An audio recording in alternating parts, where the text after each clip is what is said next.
ఒంగోలు మెప్మాలో భారీ అవినీతికి పాల్పడ్డాడు. ప్రభుత్వం నుంచి విచారణ కూడా ఎదుర్కొంటున్నాడు. అయినా అతని బుద్ధి మారలేదు. కమిటీ దర్యాప్తును తన కాసుల కక్కుర్తికి అనుకూలంగా మార్చుకునే పన్నాగం పన్నాడు. ఎంక్వైరీ నుంచి మీకేం హాని రానివ్వను అంటూ అవినీతిలో భాగమైన సిబ్బంది నుంచి డబ్బు వసూలు చేశాడు. తీరా అతని భాగోతం బయటపడడంతో లక్షలు ఇచ్చి చేతి చమురు వదిలించుకున్న వాళ్ల కంగు తిన్నారు. ఇంతకీ ఆ అవినీతి అధికారి అంత ధైర్యంగా కుంభకోణాలకు పాల్పడడానికి, విచారణ సమయంలో కూడా వసూలు చేయడానికి ఇంత జరిగినా అతనిపై చర్యలు తీసుకోకుండా సహకరిస్తున్న అదృశ్య శక్తి ఎవరు అనేది ఇప్పుడు ఒంగోలు జిల్లాలో హాట్ టాపిక్ గా మారింది. ఎవరు అవినీతి అధికారి, ఏంటా కహాని? Watch the story. Ongole MEPMA కార్యాలయం అవినీతికి, అక్రమాలకు, కుంభకోణాలకు క్యారఫ్ అడ్రస్ గా మారింది అన్నది ఇప్పుడు రాష్ట్ర వ్యాప్తంగా జరుగుతున్న చర్చ. ప్రభుత్వం కూడా ఈ విషయంపై విచారణ జరుపుతోంది. అయితే ఈ కుంభకోణాలు ఇప్పుడే ప్రత్యేకంగా ప్రారంభమైనవి కావు. గత ప్రభుత్వం నుంచే ఈ కుంభకోణాలు పురుడు పోసుకున్నాయి. గత ప్రభుత్వంలో కోట్ల రూపాయల కుంభకోణం జరిగిందని అధికారులే స్వయానా విచారణ జరిపి నిర్ధారించారు. గత ప్రభుత్వంలో జరిగిన కుంభకోణం ఎన్ని కోట్ల మేర జరిగింది అనే విషయం ఇప్పటికీ తెలియని బేతాళ ప్రశ్నే. గత కుంభకోణంలో పాలుపంచుకున్న ఉద్యోగులపై నామమాత్రపు చర్యలే తీసుకున్నారు. ఆ పనిష్మెంట్లను సంపాదించిన అవినీతి సొమ్ముతోనే అక్రమార్కులు కడిగేసుకున్నారని అందరూ చర్చించుకుంటున్న విషయమే. అయితే ఈ అవినీతిని లక్షల రూపాయల ధర నిర్ణయించి ఆ మరకలను తుడిచివేసింది మాత్రం ఈ ప్రభుత్వంలో కొత్తగా బాధ్యతలు స్వీకరించిన మెప్మా పీడీ శ్రీహరి అని అందరూ చర్చించుకుంటున్న విషయం. అంతేకాకుండా గత ప్రభుత్వంలో జరిగిన కుంభకోణంలో రికవరీ జరిగిందా లేదా అన్న విషయం కూడా ఎవరికీ తెలియదు. గత ప్రభుత్వంలో జరిగిన కుంభకోణాల బాటలోనే ఈ కూటమి ప్రభుత్వం ఏర్పాటైన అనతి కాలంలోనే కోట్ల రూపాయల కుంభకోణం జరిగిందనే విషయం బయటకొచ్చింది. బోగస్ గ్రూపులను ఏర్పాటు చేసి ఒక్కొక్క గ్రూపు నుంచి 10 నుంచి 20 లక్షల రూపాయల వరకు బ్యాంకుల నుంచి లోన్లు తీసుకుని ఆ లోన్లు తిరిగి చెల్లించకపోవడంతో అమాయక డ్వాక్రా మహిళలకు నోటీసులు రావడంతో విషయం వెలుగులోకి వచ్చింది. ఈ కుంభకోణంలో ముఖ్యులంతా రాజకీయ నాయకులు, రాజకీయ నాయకుల ప్రధాన అనుచరులే అనే విషయం జిల్లాలో హాట్ టాపిక్. అధికారం చేతిలో ఉండటంతో మెప్మాలోని పీడీ నుంచి ఆర్పీల వరకు అందరూ సహకరించడంతోనే పెద్ద కుంభకోణం జరిగిందనేది అందరూ చర్చించుకుంటున్న విషయం. ఈ కుంభకోణం బయటికి వచ్చిన వెంటనే స్పందించిన ప్రభుత్వ పెద్దలు విచారణ కమిటీలు వేశారు.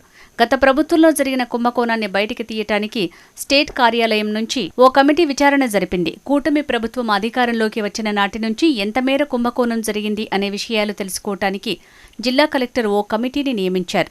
ఈ 2 కమిటీలు విచారణ జరిపాయి. నివేదికలు కూడా సంబంధిత అధికారులకు అందజేశారని చెప్తున్నారు. ఈ నివేదికల ఆధారంగానే ప్రస్తుత మెప్మా పీడీగా ఉన్న శ్రీహరిని ప్రస్తుతానికి విధుల నుంచి తొలగించారనే టాక్ నడుస్తోంది. ప్రస్తుతానికి పీడీ శ్రీహరిని నిధుల నుంచి తొలగించారు అంతే. కానీ ఆ కుంభకోణంలో ఎవరెవరి పాత్రుంది, ఎన్ని కోట్ల మేర అవినీతి జరిగింది అనే విషయాలు ఈ విచారణ కమిటీ ప్రజలకు చెప్తారా లేదా అనేది ఇక్కడ ప్రశ్నే. ఎందుకంటే గత ప్రభుత్వంలో కూడా ఇలానే విచారణ జరిపి అంతా గప్చుపన్నట్టుగా ముగించేశారు. అంతేకాకుండా స్థానిక రాజకీయ నాయకులు, వారి అనుచరులపై కూడా కోట్ల రూపాయల స్కామ్ చేశారనే వార్తలు వస్తున్న తరుణంలో అసలు కుంభకోణంలో పాత్రధారులు, సూత్రధారులు ఎవరు, భాగస్వాములెవరు, లబ్ధి పొందిన వారెవరెవరు, వారి వద్ద నుంచి రికవరీ చేసే అవకాశం ఉందా అనే ఇలాంటి ప్రశ్నలు విచారణ అధికారులు బయటికి చెప్పే సాహసం చేస్తారా అనేది ఇక్కడ $1 మిలియన్ ప్రశ్న. స్టేట్, డిస్ట్రిక్ట్ స్థాయిలో విచారణ కమిటీలు దర్యాప్తు జరుపుతున్న సమయంలో కూడా మెప్మా పీడీ శ్రీహరి ఓ అడుగు ముందుకేసి విచారణ సమయాన్ని సంపాదన చేసుకునే విధంగా మలుచుకున్నాడట. గత ప్రభుత్వంలో జరిగిన కుంభకోణంలో అవినీతి ఆరోపణలు ఎదుర్కొంటున్న సీఎంఎంలు, సీఓలు, ఆర్పీలపై నెగటివ్ రిపోర్టులు రాకుండా మేనేజ్ చేస్తానని చెప్పి అందుకు లక్షల రూపాయలు డిమాండ్ చేశాడట. ఇప్పటికే ఇబ్బందులు పడుతున్నాం, మరో ఇబ్బంది ఎందుకని పీడీ శ్రీహరి నిర్ణయించిన రేటు ప్రకారం దక్షిణ సమర్పించుకున్నారట. అయితే విచారణ కమిటీలు విచారణ చేసి రిపోర్టును సంబంధిత అధికారులకు అందజేయటంలో ఒంగోలు మెప్మా పీడీ శ్రీహరిని విధుల నుంచి తొలగించారు. దీంతో తమను ఎంక్వైరీ నుంచి బయటపడేస్తానని చెప్పి నమ్మించి డబ్బులు వసూలు చేసి సొమ్ము చేసుకున్నారని, సొంత సిబ్బందిని మోసం చేశాడని గ్రహించిన సీఎంఎంలు, సీఓలు, ఆర్పీలు డిసెంబర్ 26న విజయవాడలో శ్రీహరిని పట్టుకుని నిలదీసి గొడవ చేశారట. మా సంగతేంటో తేల్చకపోతే నువ్వు చేసిన అవినీతంతా డైరెక్ట్గా సీఎం వద్దకు వెళ్లి ఫిర్యాదు చేస్తామని హెచ్చరించారట. ప్రస్తుతం జరుగుతున్న విచారణలో పీడీ శ్రీహరి అవినీతికి పాల్పడ్డాడు అనే ఆరోపణలు ఎదుర్కొంటూనే తన కింద పనిచేసే సిబ్బంది వద్ద మరోసారి డబ్బుల వసూళ్లకు పాల్పడ్డారనే విషయం తెలియటంతో మెప్మా పీడీ శ్రీహరి దందాను చూసి ముక్కున వేలేసుకుంటున్నారట జిల్లావాసులు. అంతేకాకుండా శ్రీహరి మెప్మా పీడీగా జాయిన్ అయిన నాటి నుంచే అవినీతికి తెరలు లేపారని మెప్మా సిబ్బంది చెప్పుకుంటున్నారు. చివరికి బ్యాంకు లోన్ల కోసం గ్రూపులకు అప్రూవర్ ఇవ్వాలంటే కింది స్థాయి సిబ్బందితో కలిసి కమిషన్లు వసూలు చేసేవాడనే ఆరోపణలు కూడా ఉన్నాయంటున్నారు.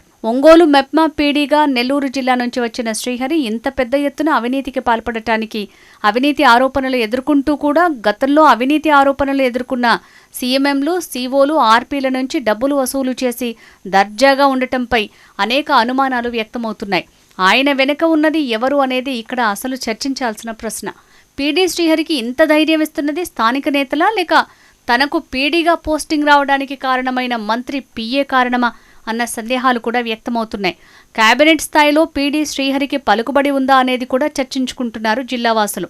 ఒంగోలు మెప్మాలో జరిగిన కుంభకోణం విచారణ కమిటీలో విచారణ నివేదికలను చూస్తుంటే జిల్లావాసులకు చాలా అనుమానాలు కలుగుతున్నాయి.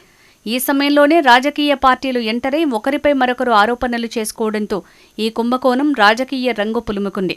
దీంతో అసలు దోషులు బయటికి రావడం కష్టమే అనే వాదన బలంగా వినిపిస్తోంది.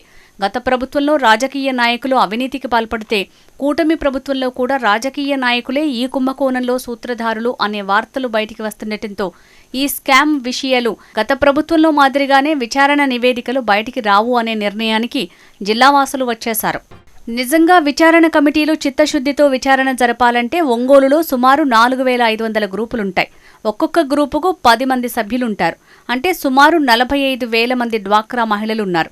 వీరికి తెలియకుండా ఏమైనా బోగస్ గ్రూపులున్నాయా అనే విషయాన్ని బయటికి తీస్తే గాని అసలు పేదల పేరుతో దోపిడీకి పాల్పడిన దొరలు బయటకొస్తారు. కానీ ఇంత లోతుగా ప్రభుత్వం విచారణ జరిపే సాహసం చేస్తుందా అనేది ప్రశ్నే. కోట్ల రూపాయల స్కామ్ని ఎలా ముగిస్తారో అని జిల్లావాసులు 1000 కళ్లతో ఎదురుచూస్తున్నారు. చూద్దాం మెప్మాలో జరిగిన కోట్ల రూపాయల స్కామ్ ఎలా ముగుస్తుందో.